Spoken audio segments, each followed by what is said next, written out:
സുഭദ്ര ഇരിക്കൂ. കൊന്നോ അതോ? എനിക്കറിയണം. കൊല്ലേണ്ടതായിരുന്നു.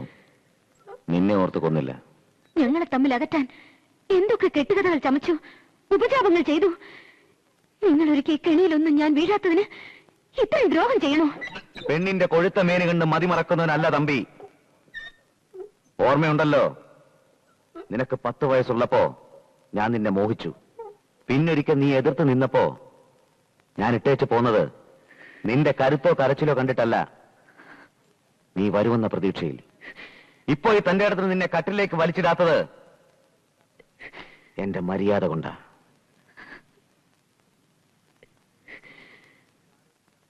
ഇനി ആലോചിക്കാൻ നിനക്ക് സമയമുണ്ട്. എന്റെ പുരുഷന്റെ കൊലക്കുറി നിങ്ങൾ എടുത്തപ്പോൾ പടയിൽ ജയിച്ചു വരാൻ കാവൽ വിളക്ക് നേർന്നവളാണ് ഞാൻ. സത്യമില്ല, മാനമില്ല, ഭയമില്ല. എന്നിട്ടും രാജ്യം കൊതിക്കുന്നു. നിങ്ങൾ ഒന്നുമാകരുതേ എന്ന് ഞാൻ പ്രാർത്ഥിക്കുന്നു. ആയിക്കോളൂ. ക്ഷത്രിയനാകാനുള്ള മഹാദാനത്തിൽ ഇതും കൂടി ആയിക്കോട്ടെ. എനിക്കൊന്നേ അറിയണ്ടു, എന്റെ പുരുഷൻ ജീവിച്ചിരിപ്പുണ്ടോ? കണ്ടെത്തും വരെ ഈ തീയണയില്ല. അതിനായി സുഭദ്ര ഏത് വേഷവും കെട്ടും.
ഞാനൊന്നും ആകരുതേ എന്ന് ഒരിക്കൽ കൂടി പ്രാർത്ഥിക്കേ. വരമായി ദാ നിന്റെ മാനം ഞാൻ തിരിച്ചു തരുന്നു. ഈ നേരം നിന്നോട് എനിക്ക് എന്തുമാകാം. പക്ഷേ നീ എന്റെ അടുക്കൽ വരുന്നത് വരെ വേണ്ട.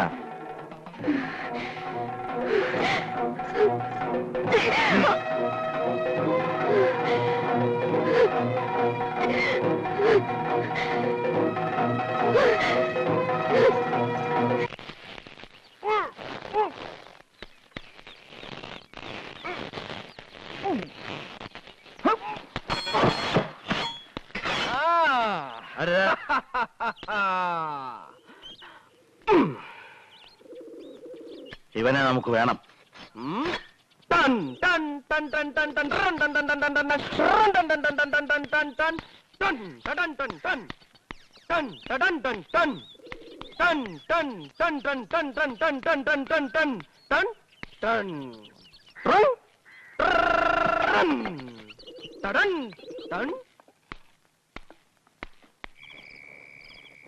கோயில் பள்ளி ஏதடா குறித்து நின்றதேதடா, கோயில் பள்ளி ஏதடா குறித்து நின்றதேதடா, வாயினால் வழங்கி நின்ற மந்திரங்களேதடா, வாயினால் வழங்கி நின்ற மந்திரங்களேதடா, ஞானமான கோயிலில் நன்மையாய் வணங்கினால் காயமான கோயிலில் காணலாம் இறைவனே, കായമാന കോയിലിൽ കാണലാം ഇറൈവനേ.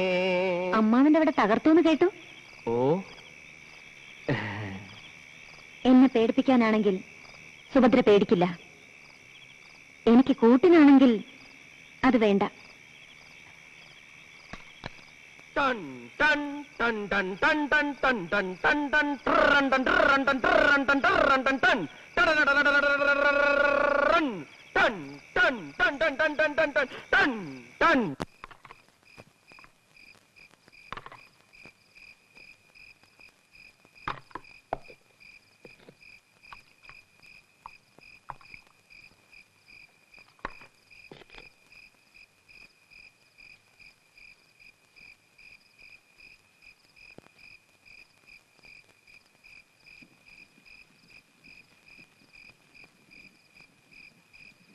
ഇന്ന് തമ്പിയുടെ വീട്ടിലെ ഇടവഴിയിൽ കണ്ടു. ആശാരി തങ്കന്റെ കുടിയുടെ മുന്നിൽ വെച്ച് തിരിഞ്ഞു നോക്കിയപ്പോ നീ എന്റെ പിന്നാലെ ഉണ്ടെന്നറിഞ്ഞു. എന്താ നിനക്കിന്ന് ഇവിടെ വരാൻ തോന്നിയത്? നീ ഇരിക്കെ. എവിടെ നിന്റെ ഉറക്കം? വേണമെങ്കിൽ പുറത്തെ ചായ്പിൽ കിടന്നോ. നിന്നെക്കുറിച്ച് ഒരുപാട് കേട്ടിട്ടുണ്ട്. മതിച്ച കൊമ്പനെ മുട്ടുകുത്തിച്ചത്, കയത്തിൽ താണ മീനാക്ഷിയുടെ കുഞ്ഞിനെ രക്ഷിച്ചത്, അമ്മാവന്റെ മാളികയിൽ കയറ് പൊട്ടിച്ചത്. എല്ലായിടത്തും ചുറ്റി നടക്കുന്ന നിനക്ക് എനിക്കായൊരു ഉപകാരം ചെയ്യാമോ? എന്റെ ആളിനെ നീ എവിടെയെങ്കിലും കണ്ടോ?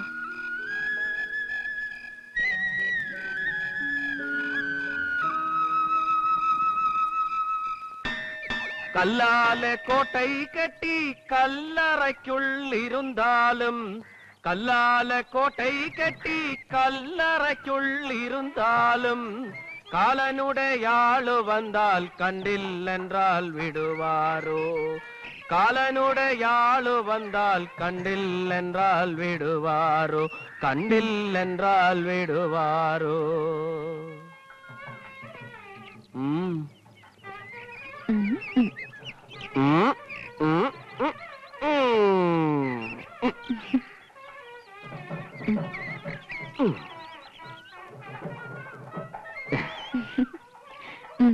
പൊയ്ക്കോ.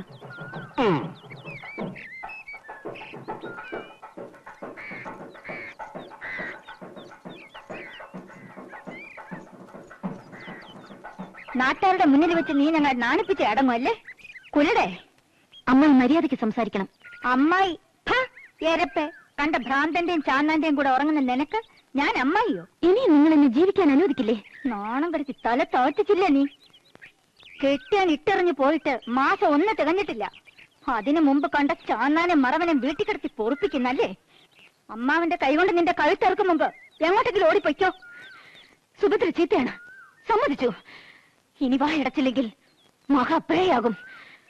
അമ്മായിയുടെ മഹത്വത്തെ പറ്റി നാട്ടുകാരി പറയും.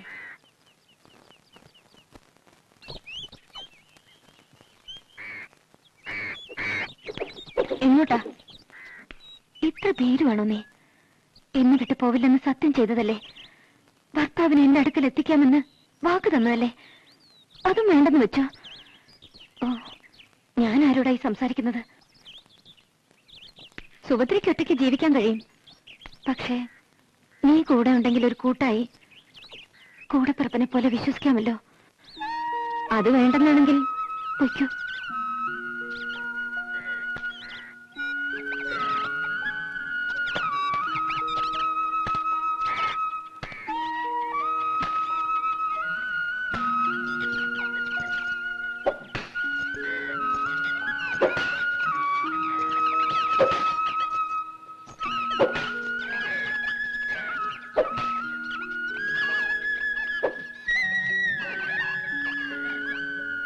സത്യത്തിൽ നീ ഭ്രാന്തനാണോ? വേണ്ട, നീ ഭ്രാന്തനായിരുന്നാൽ മതി.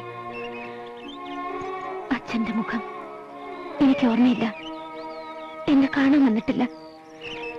അച്ഛനൊരു മകനുണ്ടെന്ന് കേട്ടു. അയാളെ എനിക്കറിയില്ല.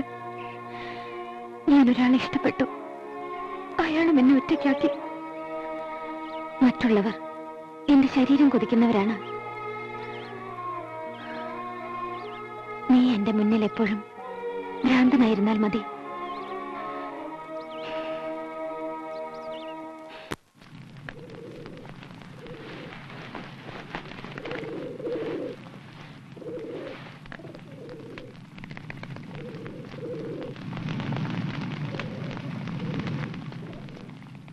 വന്നു അല്ലേ? സത്യം ചെയ്യാം. വേണ്ട. പിന്നെന്തിനിങ്ങോട്ട് കെട്ടിയെടുത്തു? ഞങ്ങളെ ഒറ്റ കൊടുക്കാനോ? അല്ല, ഇവിടേക്ക് വരണ്ടാന്ന് ഉറപ്പിച്ചതുമാണ്. പക്ഷേ നിങ്ങളുടെ വഴിവിട്ട ആലോചന കേട്ടപ്പോ എന്റെ മനസാക്ഷി പറഞ്ഞു ഇങ്ങോട്ട് പോരാൻ. ഓഹോ, മനസാക്ഷിക്ക് പറയാനുള്ള കേക്കട്ടെ. അവസാന വിളിയും കാത്ത് പൊന്നുതമ്പുരാൻ കിടക്കുമ്പോ കൊട്ടാരത്തിനകത്ത് കയറി ഇളയതമ്പുരാനെ വധിക്കാനുള്ള ആലോചന കുറെ കടന്നുപോയി. ദൈവനീതിക്കോ പ്രജാഹിതത്തിനോ അത് ചേരില്ല. ദൈവനീതിക്ക് ദാക്ഷിണ്യമില്ല. അത് പതിക്കേണ്ടടുത്ത് നിശ്ചിതമായി പതിക്കുക തന്നെ ചെയ്യും. 8 വീട്ടി പിള്ളമാരുടെ നീതിക്കും ദാക്ഷിണ്യമില്ല. അത് 7 വീട്ടി പിള്ളമാരായിട്ട് കുറഞ്ഞാലും പതിക്കേണ്ട അടുത്ത് തന്നെ പതിക്കും. പൊന്നുതമ്പുരാന്റെ പ്രാണൻ പോയിട്ട് പോരെ ഈ പരാക്രമങ്ങളൊക്കെ? നിങ്ങളുടെ ആലോചനകളൊക്കെ അവരും അറിഞ്ഞിട്ടുണ്ട്. 7 പിള്ളമാർക്കാണ് കുറി അയച്ചിരുന്നെങ്കിൽ ആരും അറിയില്ലായിരുന്നു.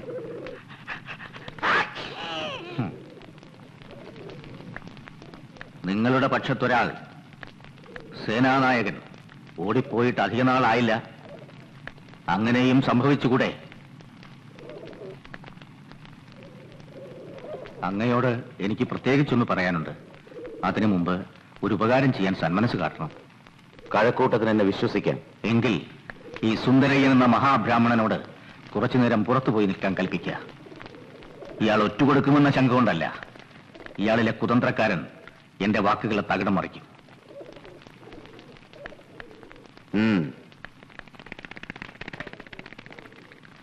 നാട്ടുനടപ്പ് പ്രകാരം തന്നെ നമുക്ക് തമ്പി അദ്ദേഹത്തെ നമ്മുടെ രക്ഷാപുരുഷനായി പ്രഖ്യാപിക്കാം. മഹാരാജാവായി പട്ടം കെട്ടാൻ കുറച്ചുകൂടി കാത്തിരിക്കുക.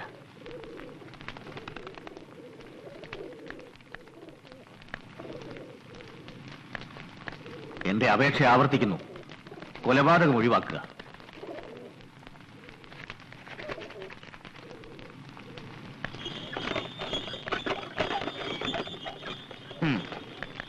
കഴക്കൂട്ടത്തിന്റെ വാക്കുകൾ ഒരു കാശിയാത്രക്കാരന് ചേരും.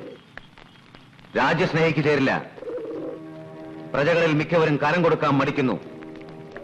ധനക്കുറവ് മൂലം മന്ത്രിമാർ അയൽ നാടുകളിൽ നിന്ന് കടം വാങ്ങുന്നു. കലഹങ്ങൾ ഭയന്ന് മന്ത്രിമാർ ദ്രവ്യങ്ങൾ വിദൂര സ്ഥലങ്ങളിലേക്ക് മാറ്റി സൂക്ഷിക്കുന്നു. ഭീരുക്കൾ പോലും ധൈര്യം അവലംബിച്ച് രാജ്യദോഷത്തെക്കുറിച്ച് പരസ്യമായി പറയുന്നു. രാജഭടന്മാർ ചിലപ്പോൾ ആജ്ഞകൾ ലംഘിക്കുന്നു.